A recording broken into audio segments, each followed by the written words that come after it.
ఢిల్లీలో యమునా నది danger bells మోగిస్తోంది. Yamuna ఉప్పొంగి ప్రవహించడంతో నీటి మట్టం 207.41 మీటర్లకు చేరుకుంది.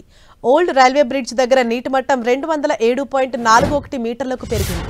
నీటి మట్టం ఈ స్థాయికి చేరుకోవటం చరిత్రలో ఇది మూడోసారి.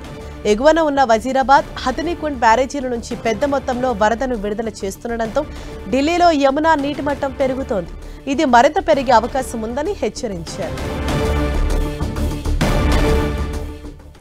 ఇదే విషయంపై మరింత సమాచారాన్ని ఢిల్లీ నుంచి మా ప్రతినిధి గోపీకృష్ణ మనకు అందిస్తారు. గోపి, హరీష, ఢిల్లీలో కురుస్తున్న వర్షాలకి యమునా నది ఉప్పొంగి ప్రవహిస్తున్న పరిస్థితి ఉంది. ఇప్పటికే యమునా నది ప్రమాద స్థాయిని దాటి ప్రవహిస్తున్న పరిస్థితి ఉంది. అయితే ప్రస్తుతం యమునా పరివాహక ప్రాంతంలో పూర్తిగా నీటి మునిగిన పరిస్థితి అయితే కనపడుతుంది. దాదాపు 7,500 మందిని సురక్షిత ప్రాంతాలకు తరలించారు. వాటితో పాటు పశుపక్షాదులకు కూడా సపరేట్గా ఢిల్లీ ప్రభుత్వం కొంత షెల్టర్లను కూడా ఏర్పాటు చేయడం జరిగింది.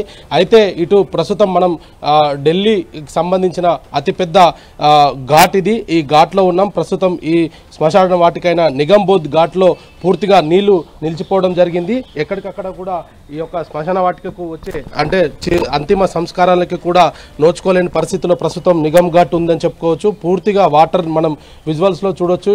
ఈ సాధారణంగా ఇక్కడ నుంచి లోపలికి దాదాపు ఒక 1/2 కిలోమీటర్ లోపలికి వెళ్లాల్సి ఉంటుంది. అయినప్పటికీ కూడా రోడ్డు మీద వరకు కూడా పూర్తిగా నీరు వచ్చిన పరిస్థితి అయితే కనపడుతుంది. అయితే ఇంకా 2-3 రోజులు కూడా వర్షపాతం నమోదు అవుతుంది అంటూ కూడా ఇటు ఈ ఢిల్లీ అంతటా కూడా నార్త్, ఈస్ట్, వెస్ట్, సెంట్రల్ ఢిల్లీలకు రెడ్ అలర్ట్ జారీ చేయడం జరిగింది. మిగతా ప్రాంతాలకు ఆరెంజ్ అలర్ట్ జారీ చేయడం జరిగింది. గత 63 సంవత్సరాల్లో యమునా నది ఈ స్థాయిలో 4 సార్లు ప్రవహించడం జరిగింది. గత 2023లో 208.66 మీటర్ల రికార్డు స్థాయిని దాటడం జరిగింది. ప్రస్తుతం 207 మీటర్ల స్థాయిలో ఈ యొక్క నది ప్రవహిస్తున్న పరిస్థితి ఉంది. సో ఈరోజు ఏదైతే పైన ఎగువన ఉన్న బ్యారేజ్లకు సంబంధించి చూస్తే ఇటు హథనీకుండ్, అదేవిధంగా వజీరాబాద్ బ్యారేజ్ల నుంచి కూడా నీటిని విడుదల చేయడంతో యమునకు ఒక్కసారిగా వరద ఉప్పొంగిన పరిస్థితి అయితే కనపడుతుంది. సో ఇటు వాతావరణ శాఖ ఇంకా 2-3 రోజుల పాటు తేలికపాటి నుంచి అతి భారీ వర్షాలు పడే అవకాశాలు ఉన్నాయంటూ కూడా వాతావరణ శాఖ హెచ్చరించిన నేపథ్యంలో ఇప్పటికే అధికారులంతా కూడా అప్రమత్తం అవడం జరిగింది. ఎటువంటి ప్రాణ నష్టం జరగకుండా పూర్తి స్థాయిలో ఇక్కడ ఉన్న వాళ్ళందరినీ కూడా సురక్షిత ప్రాంతాలకు తరలిస్తున్నారు.